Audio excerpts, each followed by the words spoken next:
अगर मेहरबानी करना जुर्म बन जाए, अगर गरीबों की मदद करने पर सजा मिलने लगे। ये वो हकीकत थी जिसमें लोग जी रहे थे, लेकिन एक आवाज थी जो जालिम बादशाह के खिलाफ उठने वाली थी। एक दूर दराज सल्तनत में, जहां रातें सियाह और दिन गम से भरे होते, एक ऐसा बादशाह हुकूमत करता था जिससे सब खौफ खाते थे। एक बादशाह जिसका दिल पत्थर से भी सख्त था। सोने के तख्त पर, गहरे सुर्ख लिबास में मलबूस, वो बैठा था, लंबी काली दाढ़ी, आंखों में गुरूर, चेहरे पर तकब्बुर। इसके सामने लोग घुटनों के बिल झुके रहते, क्योंकि वो जानते थे कि रहम इस बादशाह के लिए एक अनजान लफ्ज था। रमजान का मुबारक महीना आया, वो वक्त जब रहम दिली और सखावत की रोशनी हर तरफ फैलनी चाहिए थी, लेकिन इस जालिम बादशाह का जुल्म और बढ़ गया।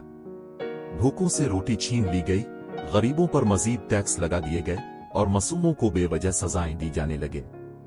महल की ऊंची छत से बादशाह ने नीचे झांका और मुस्कुराया। नीचे मर्द, औरतें और बच्चे फटे पुराने कपड़ों में हाथ फैलाए खड़े थे। उनके पेट खाली थे और आंखों में आंसू। अंधेरे के बावजूद कहीं न कहीं नेकी बाकी थी। एक नेक दिल औरत, नीले लिबास में मलबूस, चुपके से एक भूखे बच्चे को रोटी दे रही थी। लेकिन जैसे ही वो जाने लगी, एक सिपाही ने इसका हाथ पकड़ लिया। उसका चेहरा जर्द पड़ गया, बच्चा कांपने लगा। एक और मासूम, सिर्फ नेकी करने के जुर्म में गिरफ्तार। अंधेरे से भरे इस बादशाही महल में एक कमसिन शहजादा एक राज छुपा रहा था। एक ऐसा राज जो सब कुछ बदल सकता था। महल के अंदर कहानी कुछ और थी। मलिका, जो सुनहरी लिबास में मलबूस थी, खाने से भरे दस्तरखान के सामने बैठी थी, लेकिन इसने एक नवाला भी न खाया।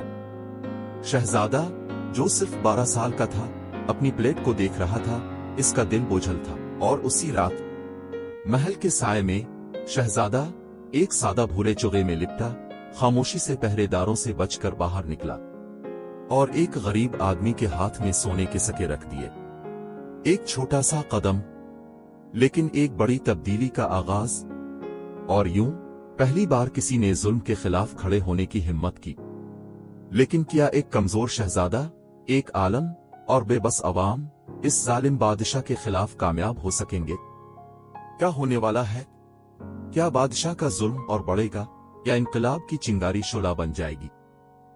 आगे क्या होगा, जानने के लिए देखते रहिए किड्स केयर वीलॉग ऑफिशियल को। पार्ट 2 जल्द आ रहा है। अगर आपको ये वीडियो पसंद आई तो लाइक करें, शेयर करें और चैनल को सब्सक्राइब करें।